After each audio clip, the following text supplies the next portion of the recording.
Hi guys, welcome back or welcome to DreamWorks Switch to Life. And in today's video, we're going to be reviewing the How to Train Your Dragon spin-off TV show, Dragons Rescue Riders. And the main reason that we're doing this is because the series is celebrating its 5-year anniversary. And I'm just going to be honest, despite being a preschool series, I actually thought this was really good. This might be that I'm blinded by nostalgia because How to Train Your Dragon is my favorite franchise of all time. But you know what? I actually think that this series is really great, especially considering that it's intended for a preschool audience. And with that in mind, I really enjoy what they did with the series.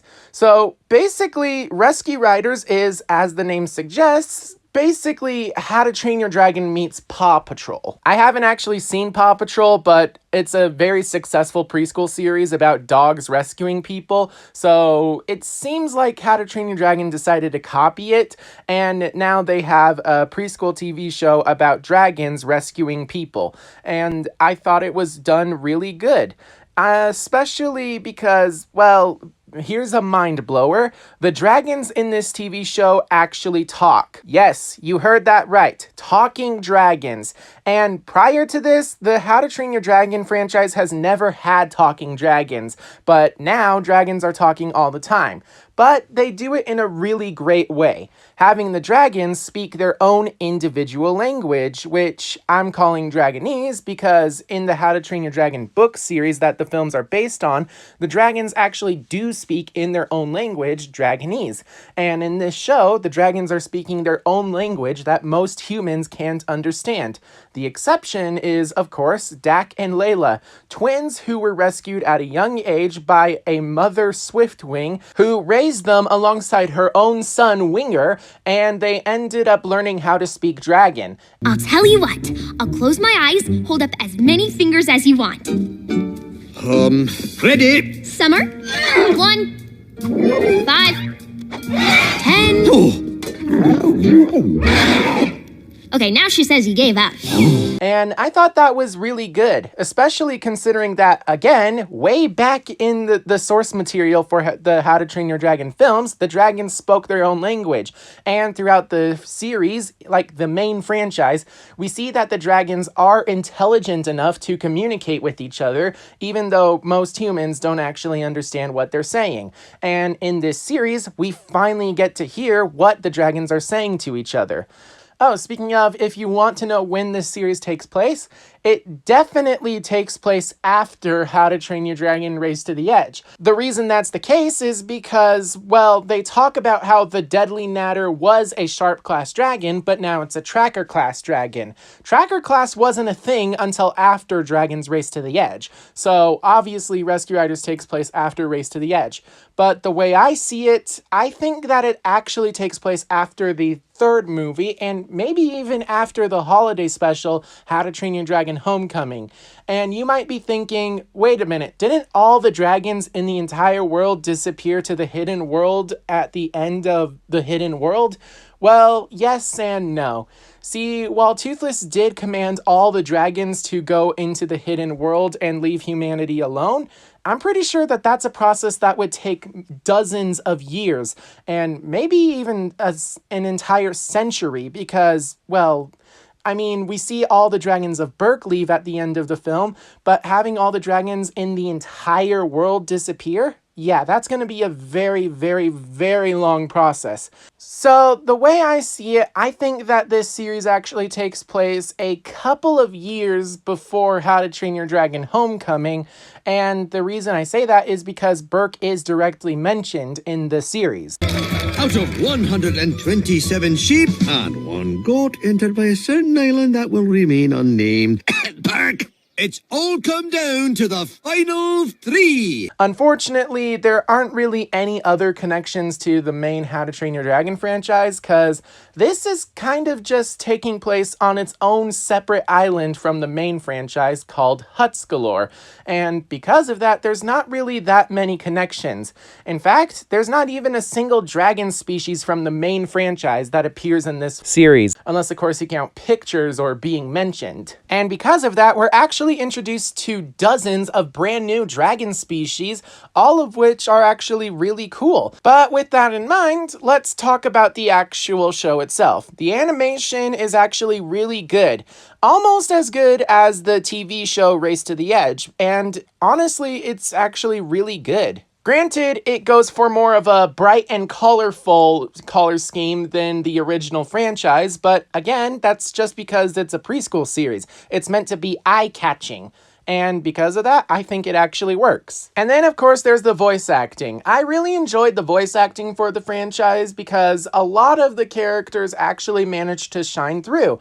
And the music for this series, well, it actually has its own music, which is actually really cool. It's not really that memorable compared to the How to Train Your Dragon main franchise music, which actually barely shows up in this. But you know what? The music that it does have is actually really good. But now I'm going to introduce the characters. First off, we have Dak and Layla, twins who were raised by a dragon and thus learned to speak dragon, and because of that, they work with dragons to form the Rescue Riders.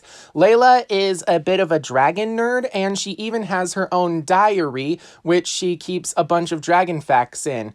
And she is also incredibly kind and caring and is definitely a bit of an overthinker, especially when compared to her very impulsive brother, Dak, who is actually so impulsive that he rarely thinks things through. But anytime he causes a problem, he's willing to, step up and actually make a plan so that he can fix any mistake that he causes or any problem that he stumbles across. He does tend to be a bit of a danger and thrill seeker, but you know what? That's kind of just his personality, and I thought it was really good. However, he does keep himself in check, which is actually great. And then there's Winger, who is usually ridden by Dak, and Winger is a swiftwing, which means he's among one of the fastest dragon species in the world. Probably not as fast as the Night Fury, but who cares? And Winger is definitely the most heroic of the bunch. He's the first to volunteer for any rescue mission, and while they're definitely a team, he's kind of the de facto leader, especially whenever he gives a heroic speech. And then there's Summer, a fast Finn who's basically the brains of the team, and she's definitely really smart and very observant when she wants to be. Like, she's kind of a very cool detective. And then, of course, there's also the rest of the team, including Cutter, who's definitely a bit selfish and arrogant, and he's kind of like the clown of the team. Oftentimes, the series jokes at his expense, which I find to be pretty funny because he kind of deserves it. Sometimes he tends to pull pranks on the other dragons, and a lot of the times those pranks backfire. He's a relentless razor wing, which basically means that he is covered in a bunch of spikes that he can shoot out. Despite that, he's actually not in the sharp class. He's actually a tracker class because he has incredible eyesight. Best eyes in the dragon world. Oftentimes, he's the one who catches the problem and thus knows that the rescue needs to happen. And then we also have Burple.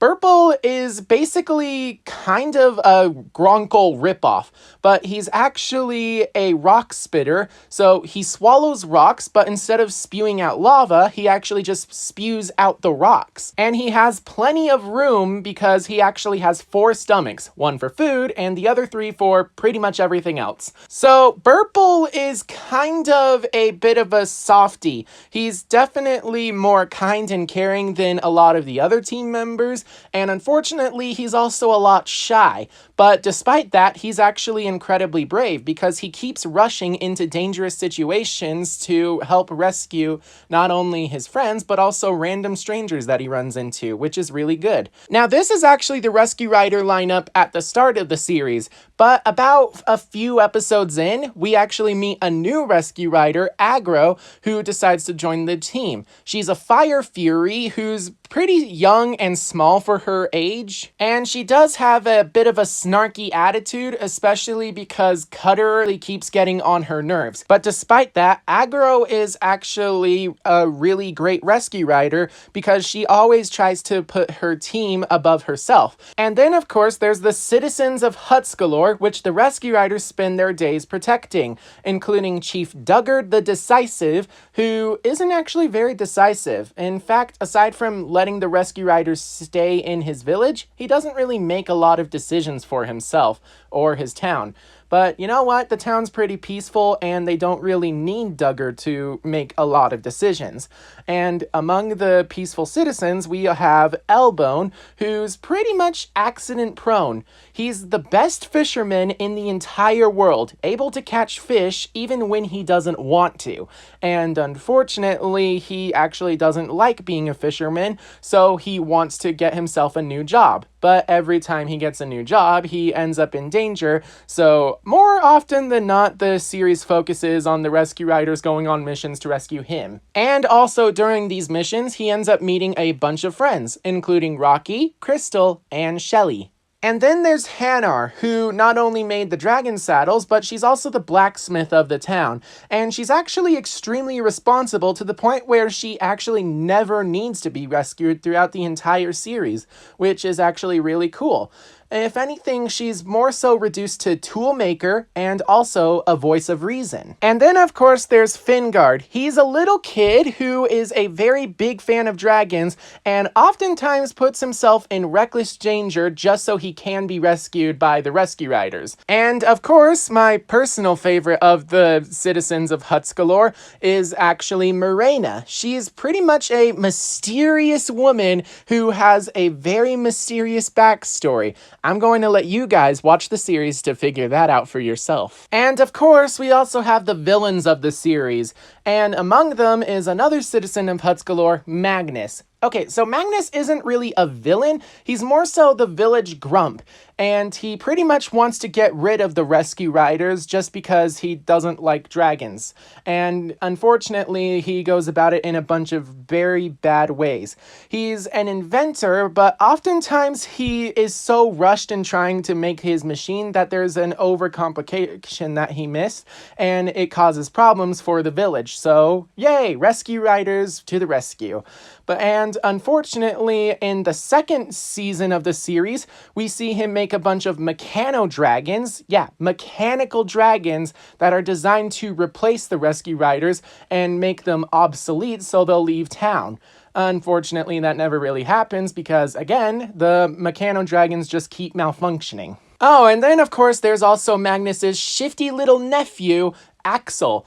During his introduction episode, Axel was actually a really good character because there was a lot of story to tell with him. Unfortunately, throughout the rest of the series, he's kind of just been reduced to Magnus's helper, which I thought was really bad. And then, of course, there's the actual villains of the series. And let me just say that there's a lot.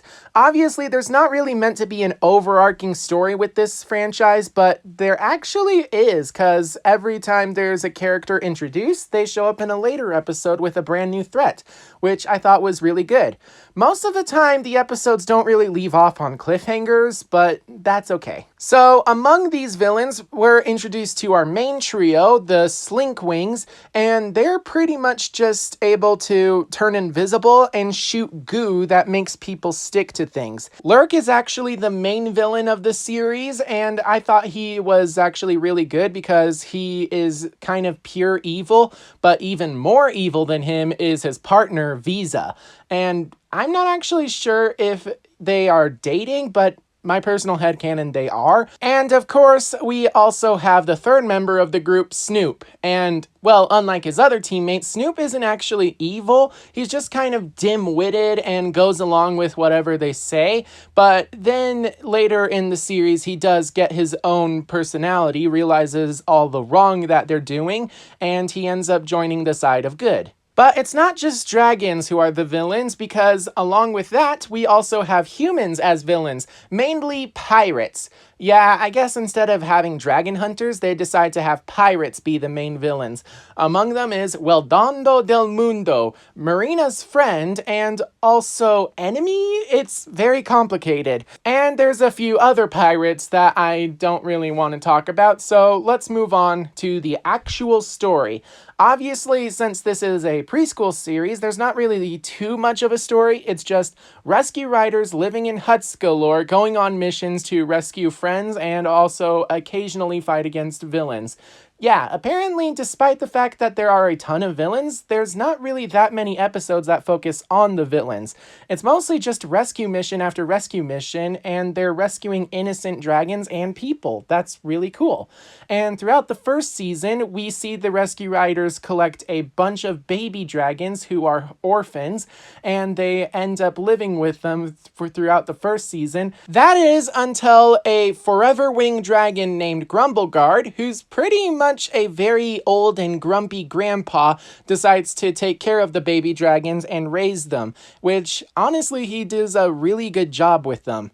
Then during the second season, we see Magnus build Mechano dragons, and obviously there's episodes where the rescue riders have to stop the Mechano dragons from causing destruction. And then during the season 2 finale, Magnus tries to become chief, and in the process, I really enjoy what they did by having Dak and Layla, who were orphaned children raised by a dragon, actually get adopted by Chief Duggar the Decisive.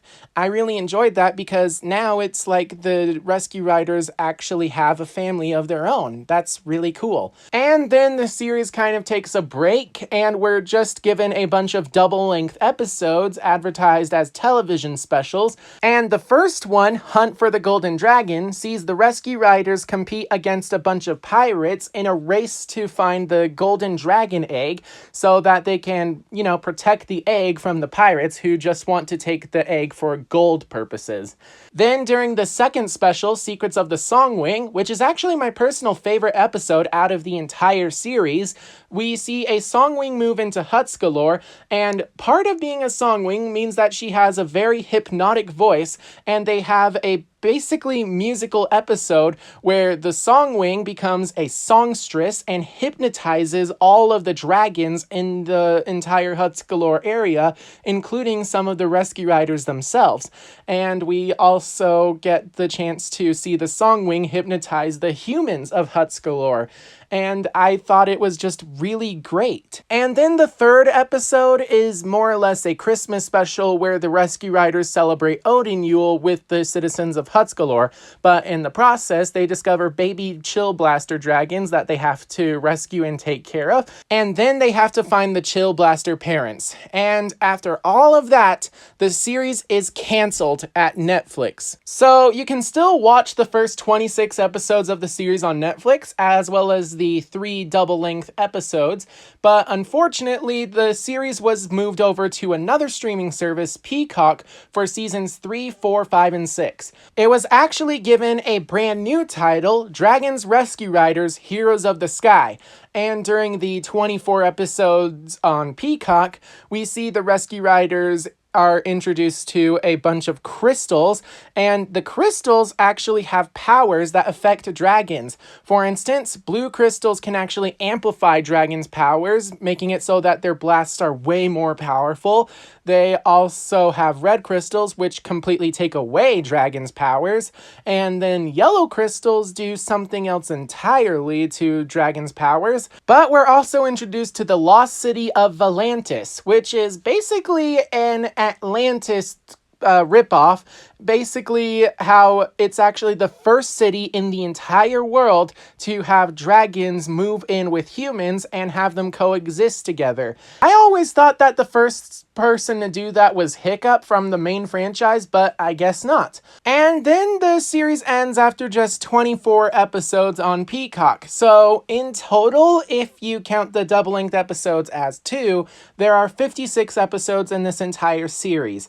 And I gotta say that I did enjoy the vast majority of the series, but unfortunately, when it came to the ending, I didn't really think it was a good ending for the series. If you ask me personally, I think that the series should have ended with a double-length episode, or maybe even an entire movie.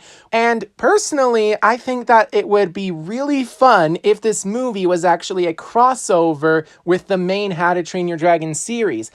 It would mostly be about Toothless commanding the rescue riders to move to the hidden world, forcing the rescue riders to not only say goodbye to Huts Galore, but also to us, the audience. That would have been a really great way to end the franchise. If you want, I can actually make a more in-depth video comment down below if you want me to do that. But with that in mind, that's kind of it for my review. So in summary, I thought this was actually really good. Despite being a preschool series aimed at little kids, it was done really well. There was high stakes, there's lots of humor that's actually really funny, not to mention some nice character development, and of course the best part is the world building. Again, we're introduced to dozens of brand new dragon species in a brand new location, not to mention that there's dozens of holidays that are introduced when, you know, in the original series they only had the one, Snoggletog. But I really enjoyed it, and honestly, despite being a preschool series, there's plenty of stuff here for adults to enjoy, especially when it comes to callbacks and Easter eggs to the original series. I really enjoyed those. But what did you guys think? Make sure to leave your thoughts down below in the comments, and also be sure to like and subscribe. And if you want, you can support me through my membership program, or you can just do the free option and subscribe. But with that, I hope that you're staying safe out there, and I will see you all in my next video. Bye-bye. Yikes, not the best cleaning job. You always just sweep the trash behind the roost too. 'Cause I'm not the best cleaner.